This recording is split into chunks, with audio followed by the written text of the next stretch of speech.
No video for this, but welcome to a special Battle Born Bytes Extra. This week, we spoke to Senate Majority Leader Nicole Cannizzaro about Medicaid. But you know what? While we had her, we asked her a bunch of other questions, and the interview went a little bit long, so we couldn't include basically most of it in the actual Battle Born Bytes episode. So for you, the viewer at home, we decided to upload the entire thing, just in case you're interested in a little bit of how the sausage is made, and check out the entire interview. So without further ado, here is my conversation with Senate Majority Leader Nicole Cannizzaro. Enjoy. So just to get into this, first of all, once again, thanks again, Senate Majority Leader, for jumping on this call.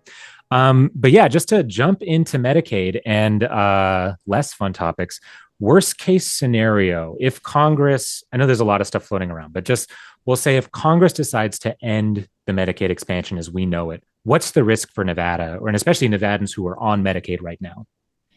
So, Jacob, thank you so much for having me. It's great to be here with you. And I think you bring up a very important topic that we've been trying to shed a lot of light on, which is the Medicaid pieces, especially as it relates to our ability to continue to provide services to 800,000 plus Nevadans approximately who currently are covered for health insurance under Medicaid. And that is a significant number of children here in our state who have their primary source of health care coming because they have Medicaid coverage. And so this is an incredibly important piece of information that we've been trying to deal with. As you know, we as a state have approximately a little over a third of our budget is federal funding. A significant portion of that is Medicaid dollars that are coming directly in the state to provide services to families, to children, to our elderly populations, to Nevadans throughout the state, rural, northern, southern. And so it's incredibly important to make sure that we preserve that. We've seen from the federal government threats of cuts to Medicaid. We've seen that Congress, with its GOP majority, is looking to do things to gut the ACA. And so to that end, myself, Senator Dondero Loop, and Senator Donyate sent a very specific letter over to the governor's office and to the Department of Health and Human Services to inquire about what the effects may be if we were to lose significant portions of federal funding, especially as it relates to Medicaid and, for example, some of the expansion of our FMAP dollars under the ACA. We received some responses. We're reviewing those responses. I think there's still more information that we're going to seek to get from the governor's office. But suffice to say that even if we were to lose some of those ACA expansion FMAP dollars, we are looking at, I believe they said it was about a 1.858 billion with a B dollar hit in terms of funding to the state of Nevada. Those are real services. Those are real Nevadans that are going to find themselves without health care because we don't have, $1.8 billion sitting in our budget to make up that difference. And so as much as there's an attempt to sort of characterize it as hand-wringing or rhetoric or trying to use scare tactics. These are real things that we are facing here in Nevada when we talk about these sorts of policies, like getting rid of and gutting the ACA and gutting Medicaid expansion, gutting federal dollars, cutting federal services. For a state like Nevada, it's extremely consequential. Right. And I wanted to ask about that because talking about FMAP, I guess just for the viewers, right? In the video, I'll explain what FMAP is in the match, but that's the 90-10 match, right? For under the expansion that the federal government covers 90, state covers 10. So say they get rid of the FMAP dollars. I guess, is there any world, because let me preface it this way. I've seen some say that the states can cover the deficit. Is there any world where Nevada can cover the loss of those FMAP dollars? No, no. That money does not exist in our state budget. We as a state are pretty lean when it comes to government spending. We don't have a sizable amount of government. We have a significant portion of what our state spending is and what it goes towards is healthcare and education. So making sure the kids can get a good quality education and making sure that they have access to a variety of different healthcare services across the board. There is no other place in state government where we can just go in and simply cut a program that is going to give us, hundreds of millions or billions or over $1 billion. That just does not exist here in Nevada, in our state budget. It's not that well exceeds what we have in ending fund balance. Maybe you might be able to at some point cobble together some money to cover some cuts. But suffice to say, with a state budget that is built with a significant portion of federal dollars, right? Over a third. Think of that. Over a third of what we spend here in Nevada is money that comes from the federal government. The state does not have another third of its budget to be able to cover those expenses.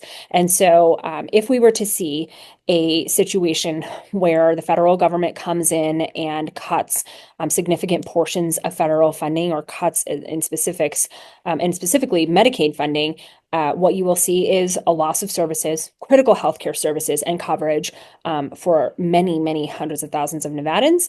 That's part of the information that we're still trying to get into from DHHS. And what you would see is that we would have to come in and cut other programs in order to maybe make up that difference. So there just isn't a world where Nevada has some secret pot of ongoing funding to continue to provide those services without that federal investment. Well, and I guess a related question to this is that, talking about, a third of the budget here, right? Is there a sense of what kind of ripple effect that a Medicaid cut of this scale would have on the rest of Nevada's budget, or even just, the Nevada economy generally, right? Because it's not just, none of this exists in a vacuum, right? So I guess what's your sense of the scale of this? There is no situation where we are going to be in a position that this wouldn't affect the rest of the budget, right? We know that Medicaid funding provides critical services that we are either, I think to your point of what effect does this have on Nevadans? If you take your child to the doctor because they are sick and you are told that you must pay an out-of-pocket expense, right? You have to pay that cash for that visit, and oftentimes pay that cash in order to see the doctor for whatever might be wrong with your child. If you are covered under Medicaid and that is no longer available to you, there is no other place to go to buy health insurance. You can go onto the exchange, you could attempt to pay for health insurance on the exchange and hope that you can get in to see a provider and get a plan and all of those things. But folks who are on Medicaid do not have that extra money to be paying high subsidy plans or high deductible plans.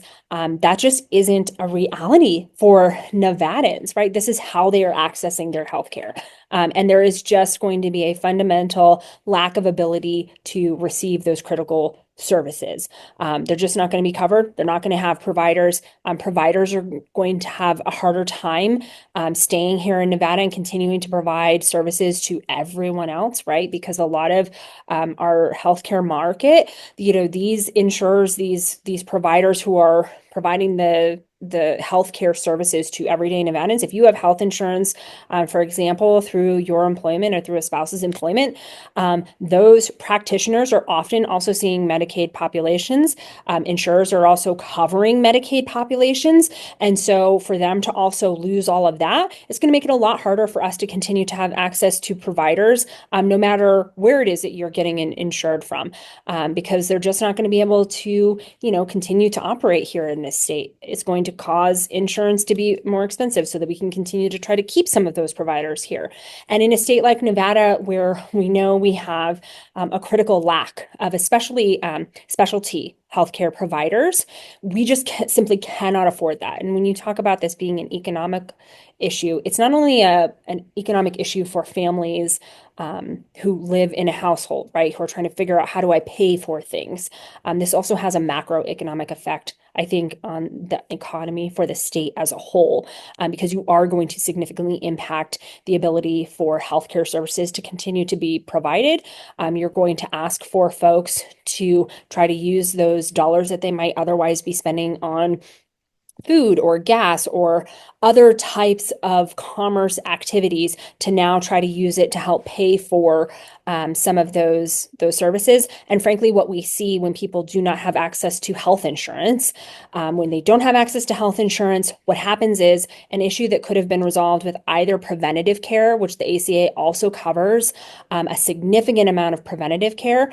We see them not only not seek preventative care, but then a small issue that could also be resolved with maybe a doctor's office visit will become something that eventually becomes so acute that it could be life-threatening, or it could be very dangerous. Those individuals end up in our emergency rooms, and they are then treated with uncovered care, and that uninsured care across the board drives up costs for everyone else.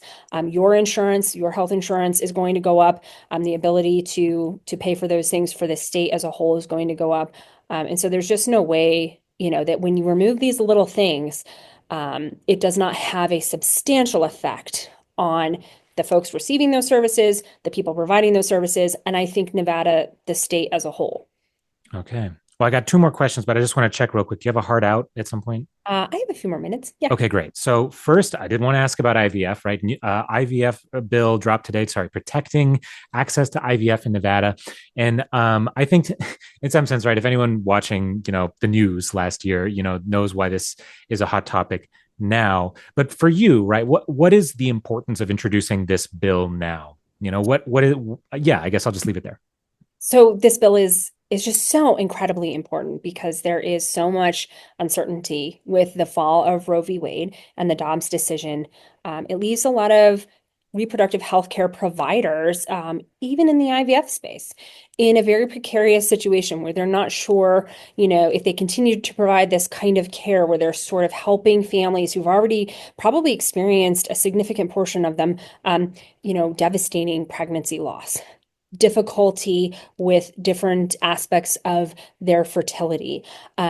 These are hard enough situations for those families. And with the fall of Roe versus Wade, it gives a lot of uncertainty to providers in a way that does not allow them to continue to provide care to people who are seeking help with their infertility, for a variety of reasons because of the fear that those providers have. I think also we saw that the ripple effects of that decision had very practical effects in states across a nation where all of a sudden, people who were due for transfer, people who were due for egg retrieval, people who were undergoing different processes or who had embryos, were all of a sudden told, no, you can't access these treatments.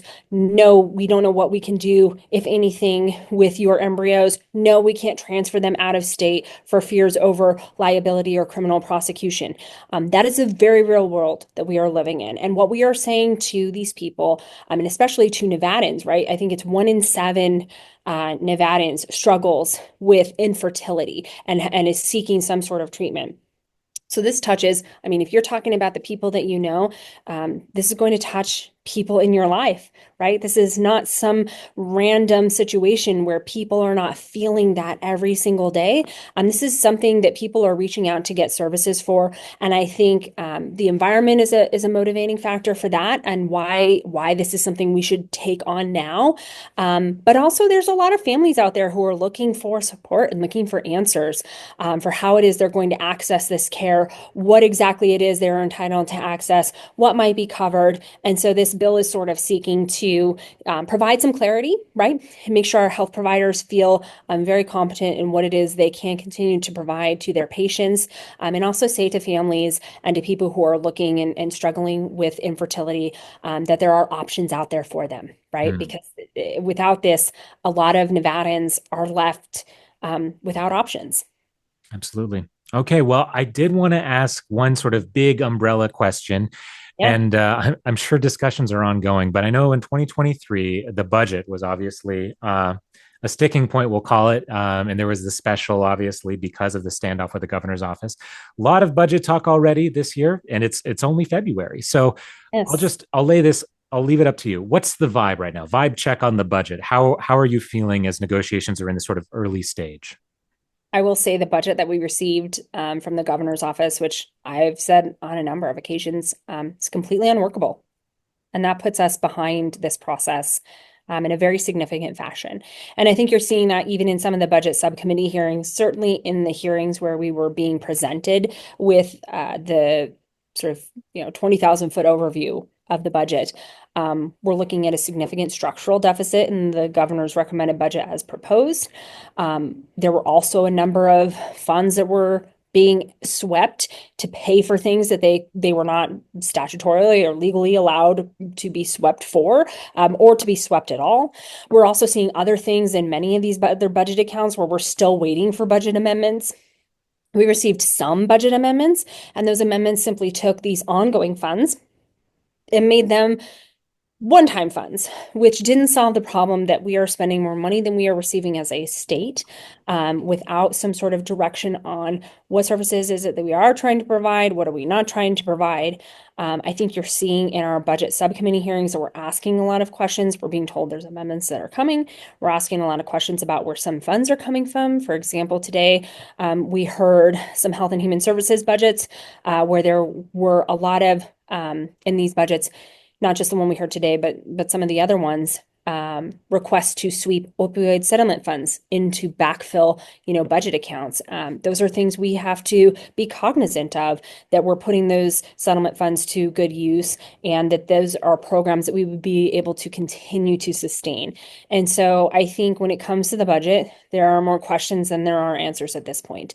The budget is in the legislature's hands. And so now it is our job to take that budget and put it together in a way that makes sense for this next biennium. And so I think the vibe, if you will, is really a work mentality, right? We have work to do. We have a lot of more vetting and digging to look into things so that we can figure out what exactly it is we are trying to accomplish, and how we set ourselves up for success as a state going into this next biennium. So we are hard at work here in the Nevada legislature on the budget.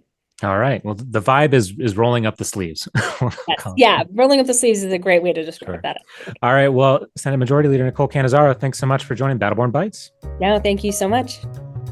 And just a reminder, if you enjoyed any of this, you can find the full episode of Battle Born Bytes, all about Medicaid, on our YouTube channel. It's linked in the description below. And after that, why not subscribe?